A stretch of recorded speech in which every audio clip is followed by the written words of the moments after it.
Hello everyone, it's Brother Randy with SourMilkMinistries. Welcome to video 19, The Mouse That Roared.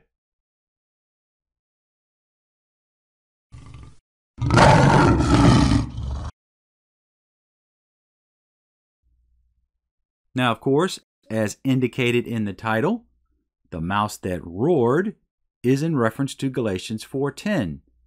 I suspect that many of you are quite familiar with this passage, because it's routinely cited by the mainstream church as one of its primary proof texts against keeping the Sabbath in the holy days.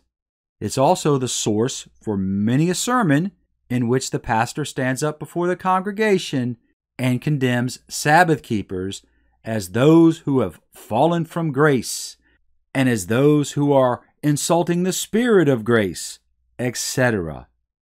So, is that really the message that the Apostle Paul is trying to convey here? No, it's not.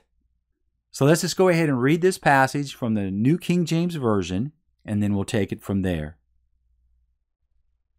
But then, indeed, when you did not know God, you served those which by nature are not gods. But now, after you have known God, or rather are known by God, how is it that you turn again to the weak and beggarly elements, to which you desire again to be in bondage?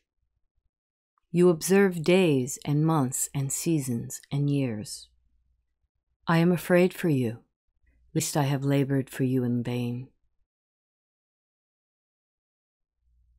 Now with that, let me say that I will not be contending that verse 10 is talking about pagan holy days as commonly represented within the Torah community. I believe there is a more plausible interpretation, and that's the one I'm about to share with you. So, if verse 10 isn't talking about pagan holy days, what's it talking about? Well, believe it or not, I'm going to accept the mainstream church's contention that verse 10 is speaking of the Most High's holy days, including the Sabbath. Let he who is without sin cast the first stone. Got him, Dad! Now, I can assure my brothers and sisters within the Torah community that gathering stones will not be necessary. And that's because although I'm willing to accept that verse 10 is speaking of the Most High's holy days, I am not willing to accept the mainstream church's contention that Paul is condemning these Galatian converts for simply keeping them. No, on the contrary, as you're about to see, what they were doing was anything but simple. Moreover, I most certainly do not accept the asinine contention that the Apostle Paul is referring to the Most High's holy days as weak and beggarly elements, as some will contend. No, Jack, Paul is referring to the very same elements that he spoke about in verse 3.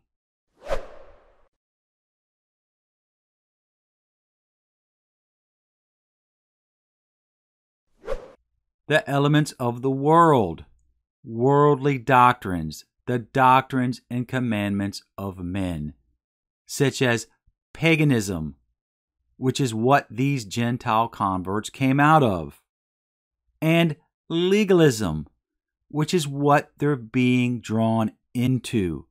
Let's not forget the context of the book of Galatians. Legalism. Legalism is a false religion. And that context is no different in verse 10. Shall we play a game? Now, let's play a little game here. I've got 5 verses. I'm going to read them, and I'm going to ask you 2 questions. The first question is, what do these 5 verses have in common?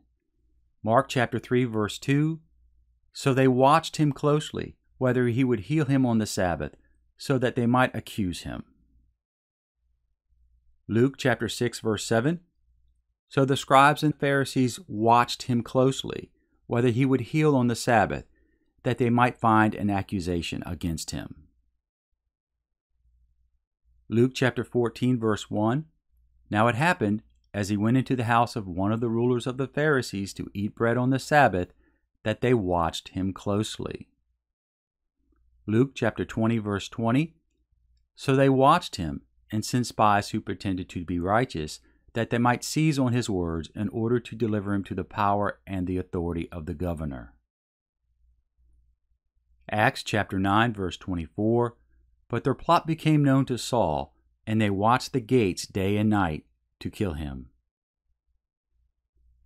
Now, did you pick up on what these 5 verses have in common? If you missed it, here's a hint. All of these verses speak of watching. Not only watching, but watching closely, watching intensely, watching scrupulously. Moreover, it's all with a negative connotation. Now, if you recall, I said there were 2 questions in our little game, and the second question is this. What do those 5 verses have to do with Galatians 4:10? Well, believe it or not, they hold the key to properly understanding this verse. That is, once you've come to realize that contrary to popular belief, this verse is not actually talking about simply keeping days, months, seasons, and years, but rather being fixated on them. The very same word that was used in those 5 verses, which represented to watch something intensely, is the very same word that's used here in Galatians 4:10. You observe. That was rendered from paareo, which is G3906 in the Strong's. Paareo, to inspect alongside, that is to note insidiously or scrupulously, to observe, to watch. This word carries a negative connotation. That's what this word represents. Notice that it says there are 6 occurrences. I only showed you 5, and that was deliberate on my part. So let me go back and show you the 6th one, which of course is going to be found in Galatians 4:10. Here are the 5 verses I showed you previously. Conveniently enough, the 6th verse did not fit on the screen. Let's scroll down a little bit, shall we? There it is. You observe. Paareo. Now, fortunately, there are a couple of translators that do a much better job of translating Galatians 4:10. And here are 2 examples. NASB, you meticulously observe. It isn't that they're simply quote-unquote observing, they got their eye on the holy days. It's how they're observing. You meticulously observe. The Weymouth, you scrupulously observe. Again, it's not that they're focused on the holy days. It's the manner in which they're focused on the holy days that's the problem. You scrupulously observe.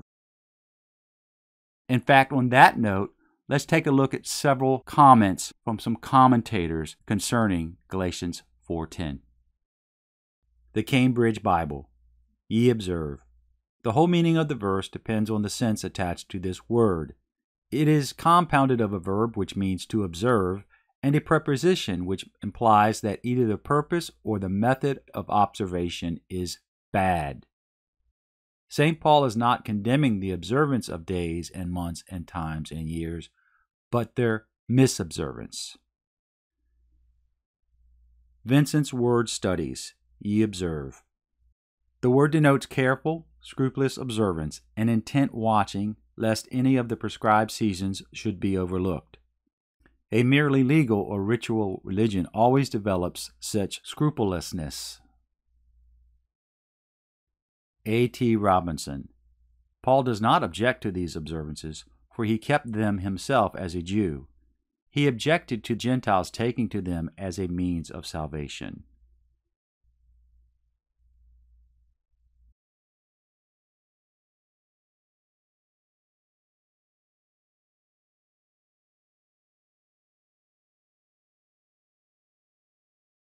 So Paul was not condemning these Galatians for simply obeying the commandments, keeping the holy days. He was condemning them for being fixated on them as if their very salvation depended on them getting it right. That's why he said, "Have I labored for you in vain?" We're not saved by getting it right. We're saved by the grace of God. This is not a condemnation of keeping the holy days. It's a condemnation of being fixated on them as a means of justification. It's just that simple. And with that, let me conclude by saying that I hope your impression of Galatians 4:10 has gone from this to that.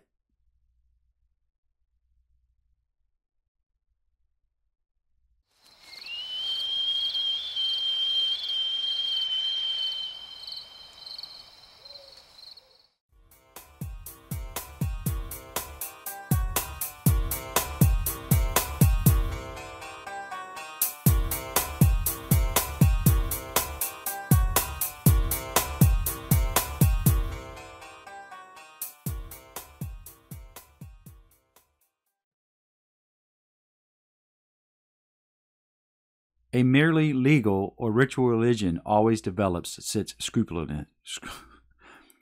A merely legal or ritual religion always develops such scrupulousness.